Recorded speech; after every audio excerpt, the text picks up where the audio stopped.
La tierra de la tumba de mi padre aún estaba fresca en mis tacones cuando Ángela deslizó el documento sobre la antigua mesa de roble. Ni siquiera esperó a que me quitara el velo negro de luto. Era una notificación de desahucio formal, 30 días para desalojar la propiedad. Ángela estaba sentada allí saboreando un Rioja Gran Reserva de una copa de cristal, llevando el collar de perlas de mi difunta madre como un trofeo. «Eres una reliquia de un pasado que estoy borrando», dijo con una voz suave como el veneno. Miré el papel, luego la miré a ella. Creyó que había ganado. Se equivocaba. Deja un comentario y cuéntame desde dónde me escuchas y qué hora es para ti ahora mismo. Me encantaría saber quién forma parte de nuestra comunidad. Para el mundo exterior, Ángela era la devota segunda esposa que cuidó de mi padre Javier durante su último y agónico año.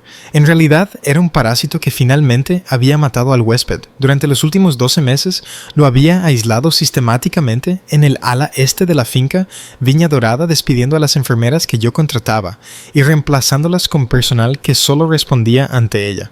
Controlaba su teléfono, sus visitas y su medicación para el dolor. Interpretaba a la perfección el papel de la afligida señora de la casa vistiendo seda de diseño para las citas con el médico, mientras yo estaba fuera con la escarcha podando las viñas hasta que me sangraban los dedos. Esa era la dinámica. Ángela gestionaba la apariencia de la riqueza. Yo gestionaba su creación real. Tenía 24 años, era enóloga y la única persona en esta propiedad que sabía la diferencia entre una uva tempranillo y una garnacha. Mientras Ángela estaba ocupada liquidando los activos de mi padre para financiar su fallido estilo de vida de alta sociedad, yo era el fantasma entre los depósitos de fermentación, comprobando los niveles de azúcar a las 3 de la mañana, negociando con distribuidores y manteniendo viva la marca Viña Dorada. La gente solía preguntarme por qué me quedaba. ¿Por qué después de cumplir los 18 no cogí una maleta y los dejé con su disfunción? Me llamaban débil. Decían que tenía complejo de víctima, pero no entendían la cadena invisible del superviviente. No me quedé porque tuviera miedo de Ángela. Me quedé porque esta finca no era solo una propiedad para mí. Era historia. Era el sudor de mi madre en la tierra y el nombre de mi padre en la puerta. Irme habría sido admitir que Ángela era la dueña de este lugar y me negaba a darle esa satisfacción. No era una víctima atrapada en una casa, era una guardiana protegiendo un legado. Soporté los insultos, las cenas frías y la forma en que me miraba como si fuera una mancha en su alfombra porque sabía que mientras yo estuviera aquí, las viñas sobrevivirían. Había sido la operadora silenciosa, la guardiana de la llama, esperando a que el viento cambiara. Pero mientras miraba esa notificación de desahucio, dándome cuenta de que pretendía echarme antes de que el cuerpo de mi padre se enfriara, comprendí que mi silencio había expirado. Ángela creía que estaba podando una rama muerta. No se daba cuenta de que estaba cortando la raíz de una planta venenosa de la que no sabía nada. Quería una guerra por la finca. De acuerdo, pero había olvidado una cosa. Yo sabía dónde estaban todos los trapos sucios y sabía exactamente qué palanca mover para derrumbar toda la casa sobre ella. Ángela no esperó a que expiraran los 30 días. Empezó a borrar a mi padre de inmediato.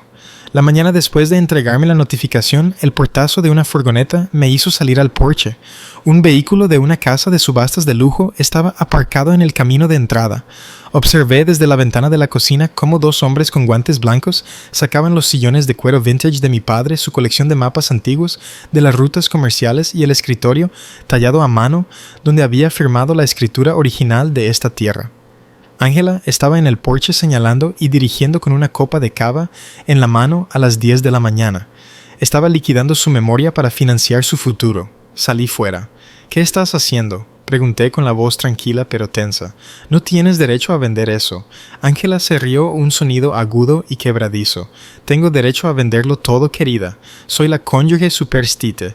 Tú solo eres una inquilina que se ha quedado más de la cuenta. Simplemente estoy despejando el desorden. Necesitamos hacer sitio para la nueva visión». La nueva visión consistía en convertir la finca Viña Dorada en un hortera centro de eventos. Esa misma tarde llegó un promotor.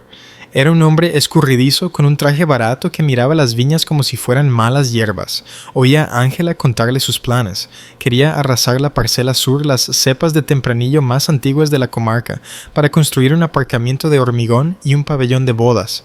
«El vino da mucho trabajo sucio», dijo arrugando la nariz. «Es todo barro y bichos. El dinero de verdad está en los eventos. Mantendremos unas pocas hileras para las fotos, por supuesto, pero el resto tiene que desaparecer. Sentí un malestar físico en el estómago. No solo quería el dinero, quería destruir la identidad de este lugar. Quería despojar a la tierra de su valor y reemplazarlo con una cáscara vacía de lujo. Era la ilusión de poder de la cartera vacía. Ángela no tenía ningún valor intrínseco, ni talento, ni historia, ni conexión con nada real. Así que tenía que destruir lo que era real para sentirse importante. Intentaba convertir 100 años de historia en un negocio rápido porque en el fondo sabía que no era nada sin el talonario. La casa se sentía vacía mientras pasaba por los espacios donde solía estar la vida de mi padre. No discutí. No le rogué que parara, fui a mi habitación y preparé una sola bolsa. Ángela sonrió con suficiencia cuando me vio en el pasillo.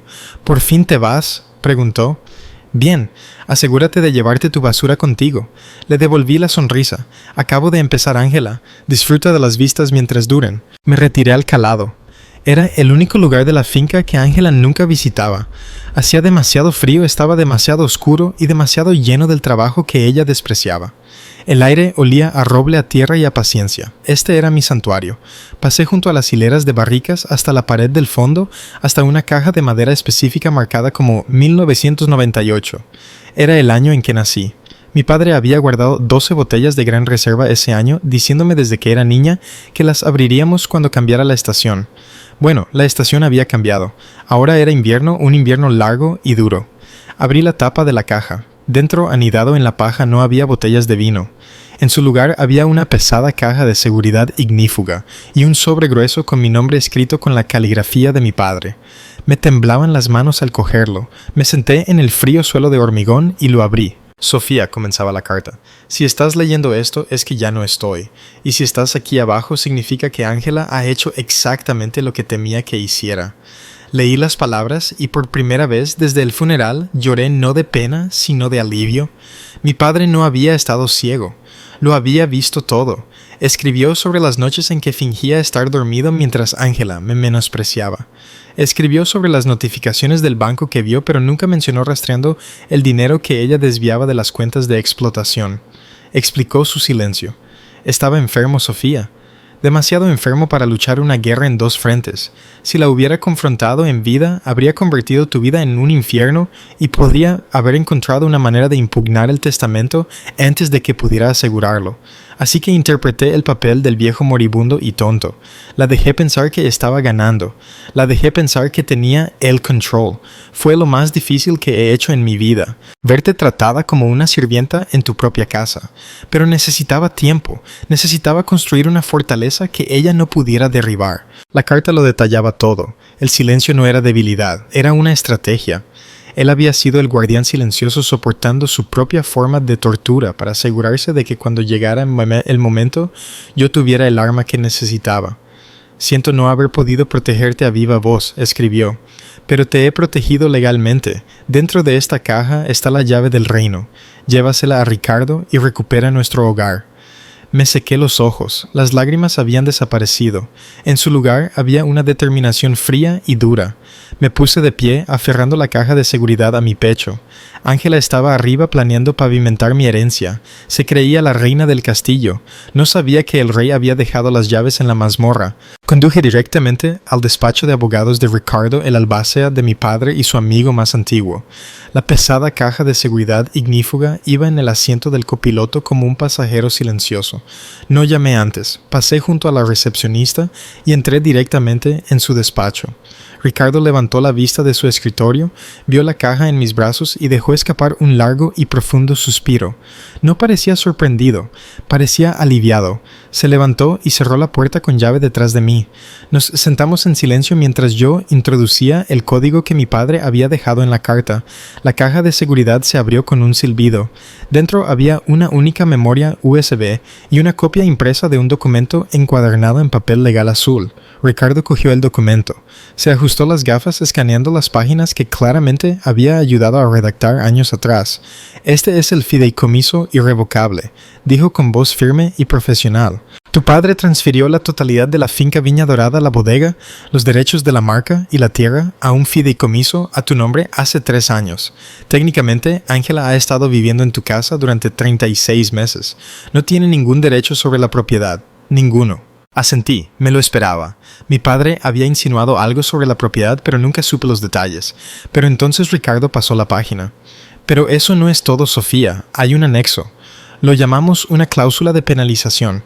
Tu padre estaba aterrorizado de que Ángela intentara hacerte daño en cuanto él falleciera. Quería asegurarse de que si actuaba por codicia lo pagaría. Me acercó el documento señalando un párrafo resaltado. Establecía que Ángela tenía derecho a una pensión conyugal, una generosa asignación mensual extraída de los beneficios de la finca bajo la condición de buena conducta. Sin embargo, la cláusula era específica. Si Ángela intentaba vender cualquier activo de la finca o si intentaba desahuciar a la beneficiaria principal dentro de los 30 días posteriores a su muerte la pensión quedaría inmediata y permanentemente anulada. Me quedé mirando las palabras. Mi padre había convertido la codicia de ella en un arma. Sabía que no podría esperar. Sabía que intentaría liquidar los muebles antiguos y echarme antes de que la hierba creciera en su tumba. Al entregarme esa notificación de desahucio ayer y al vender su escritorio esta mañana, Ángela no solo había sido cruel, había cometido un suicidio financiero. Ella misma apretó el gatillo, dijo Ricardo en voz baja. Violó los términos menos de 48 horas después de su muerte. No recibe nada, ni asignación ni liquidación. Se va con lo que trajo. Me recliné en el sillón de cuero. La fría premeditación del plan me dejó sin aliento.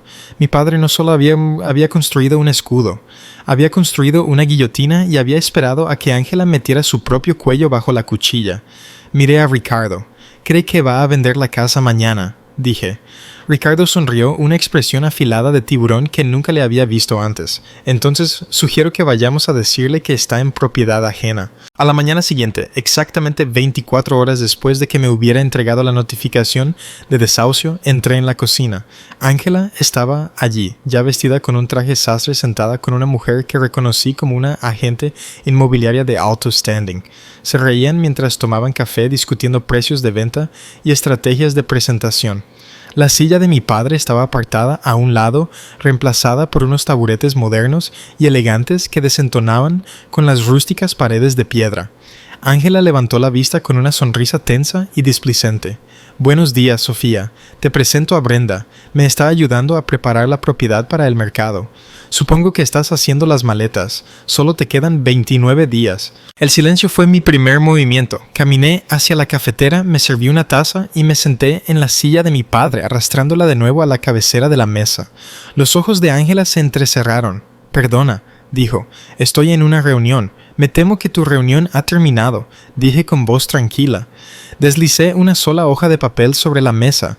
Era una notificación formal del despacho de Ricardo que describía la activación de la cláusula de penalización. Ángela la miró, bufó y luego empezó a leer. Observé su rostro. Fue un estudio fascinante de la anatomía de una caída. Primero confusión, luego incredulidad y finalmente un terror pálido y tembloroso. El silencio en la habitación se alargó hasta ser casi ensordecedor. La agente inmobiliaria nos miraba a ambas, sintiendo el cambio en la presión atmosférica. «Esto es una broma», susurró Ángela. Le temblaban tanto las manos que el papel repiqueteaba contra la mesa. «Esto no es legal. Él no me haría esto». «Lo hizo», dije. «Sabía exactamente quién eras. Sabía que intentarías vender este lugar antes de que las flores de su tumba se marchitaran. Así que se aseguró de que si lo intentabas, lo perderías todo. La pensión, la asignación, el coche. Todo se ha ido, Ángela. Has incumplido el contrato. Te has desahuciado a ti misma». Se levantó de un salto derribando su silla. «¡Pequeña bruja!», gritó perdiendo por completo la compostura. «Yo era su esposa. Yo le cuidé. Me merezco este dinero. No te mereces nada», respondí sin levantar la voz. «Aislaste a un hombre moribundo. Maltrataste a su hija. Intentaste destruir su legado por un beneficio rápido. Apostaste por su debilidad, pero te olvidaste de tener en cuenta su inteligencia. Me puse de pie. Mi sombra cayó sobre sus papeles como un golpe de mazo. Me diste 30 días para irme de mi propia casa. El fideicomiso te da 0, pero no soy una persona irrazonable. Te daré hasta que llegue el cerrajero. Eso es en unos 45 minutos». Ángela miró a la agente inmobiliaria desesperada por encontrar una aliada, pero la mujer ya estaba recogiendo su bolso claramente sin querer ser parte de este desastre. Ángela se volvió hacia mí con los ojos desorbitados. «No me voy. No puedes obligarme». «De hecho, sí puedo», dije. Ya he llamado a la Guardia Civil, están de camino para desalojar a una intrusa, y como acabas de anular tus propias capitulaciones matrimoniales, te sugiero que empieces a empaquetar lo que puedas llevarte. Los bolsos de Louis Vuitton que compraste con el presupuesto de la bodega podrían ser todo lo que te quede. La Guardia Civil llegó 10 minutos después. No necesitaron usar la fuerza, pero su presencia fue suficiente. Ángela gritó sobre la justicia, sobre su sacrificio, sobre cómo lo había dado todo por un hombre que la había traicionado. Pero mientras arrastraba sus maletas de diseño por el camino de grava con los tacones hundiéndose en la tierra que tanto despreciaba, parecía pequeña. La grandeza había desaparecido. Solo era una mujer que había apostado por la codicia y había perdido. Vi su coche desaparecer por el largo y sinuoso camino. Cuando las luces traseras se desvanecieron, el silencio volvió. Era diferente esta vez. No era el silencio tenso y sofocante de caminar sobre cáscaras de huevo. Era profundo y pesado como la tierra después de una tormenta. Llamé al cerrajero, cambié cada bombín de la casa y luego salí al viñedo. El sol se estaba poniendo proyectando largas sombras doradas sobre las hileras de vides. Caminé hasta el borde de la parcela sur, el lugar que Ángela había querido pavimentar. La tierra estaba fría y rica bajo mis botas. Podía sentir la vida en ella, la energía latente esperando la primavera. La cadena invisible que me había atado a este lugar durante tanto tiempo, el miedo a que si me iba moriría, había desaparecido. Fue reemplazada por un peso diferente, el peso de la propiedad, el peso de la responsabilidad. Pero este era un peso que elegía llevar. Había traído una botella conmigo, una de las de 1998 de la caja. No la bebí. En cambio saqué el corcho y vertí el líquido de color rubí oscuro sobre el suelo en la base de la cepa más antigua, una libación para los fantasmas. Por mi madre que plantó esta semilla y por mi padre que la regó con su silencio para que pudiera sobrevivir a la sequía. Dicen que la venganza es un plato que se sirve frío, pero no estoy de acuerdo. La mejor venganza no trata de destrucción, trata de preservación. Trata de estar de pie entre los escombros de la codicia de otra persona y darte cuenta de que eres tú quien sostiene las semillas del futuro. Ángela quería borrar el pasado para construir un monumento a sí misma. Yo salvé el pasado para construir un futuro para esta tierra. Esa es la justicia del sembrador. No nos limitamos a arrancar las malas hierbas, plantamos algo más fuerte en su lugar. Miré hacia el valle, mi valle, y respiré hondo el aire frío. La guerra había terminado. El trabajo no había hecho más que empezar, y por primera vez en mi vida estaba lista para la vendimia. Así que dime, ¿alguna vez has tenido que guardar silencio para ganar una guerra mayor? ¿Has tenido que proteger algo valioso de alguien que no podía ver su valor? Deja tu historia en los comentarios. Los leo todos.